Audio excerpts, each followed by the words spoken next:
हां नमस्कार, मी श्री चंद्रकांत पांडुरंग कारंडे सर, शास्त्रीनगर मनपा लोपरा मराठी शाळेचा शाळा प्रमुख. तुमचं नाव सांगा सर. अमोल मोकळ. अमोल मोकळ आहे. एका सेवाभावी संस्थे NGO या माध्यमातून काहीतरी माहिती देणार होते, पण त्यांना पहिलं मी प्रामाणिकपणे विचारलं की आपल्या एवो स्कूलचं किंबहुना इवो शिक्षण अधिकारी यांचं पत्रक असेल तर आपल्याला शाळा टू शाळा जाता येतं, संपर्क साधता येतो, किंवा बाकायदा इथं मस्टर आहे त्याची एंट्री घ्यावी लागते, अशा बऱ्याच गोष्टी.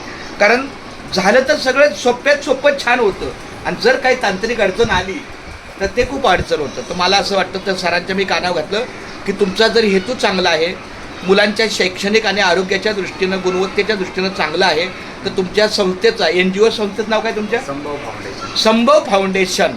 मग संभव फाउंडेशनच्या लेटर हेडचं एक पत्र इवो म्हणजे शिक्षण अधिकारी जे आहेत ते करी रोडला असतात, करी रोडला आहे शिक्षण, हा तर तिथं द्यायचं. मग त्यांचे ते सर्चिंग करतात, बघतात, तुम्हाला बोलवतात एक दिवस.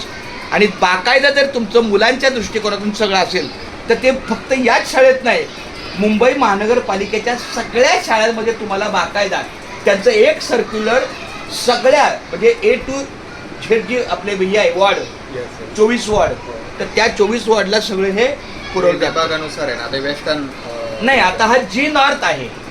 तर G नॉर्थमध्ये पण 3 विभाग आहेत, एक अर्बन आहे, एक आपला हा सिटी आहे, अशा पण. तर खूप छान. तर मला वाटतं हे तुम्हाला कसं वाटलं तुम्हाला सांगून. आता तुमचं 2 वाक्य बोला. छान मार्गदर्शन केले, त्या पद्धतीने आम्ही ट्राय करू की एवोना भेटून परमिशन. एवो किंवा इवो, येस कारण इवो शक्यतो इवो, कारण करी रोडला कार्यालय आहे. इथं बघा लिहिलं मी करत नाही तर नाही हां, म्हणजे आता हे काय म्हणतात, आता नगरसेवक नाही, आता आपले हे काय म्हणतात मुंबई महानगरपालिकेवर रजिस्टर आहे ना, त्यामुळे इथं अधिकारी नाही आहेत. ओके. ठीक आहे, हरकत नाही. तर कृपया तुम्ही सहकार्य करा. चालेल. तुमचा थँक्यू.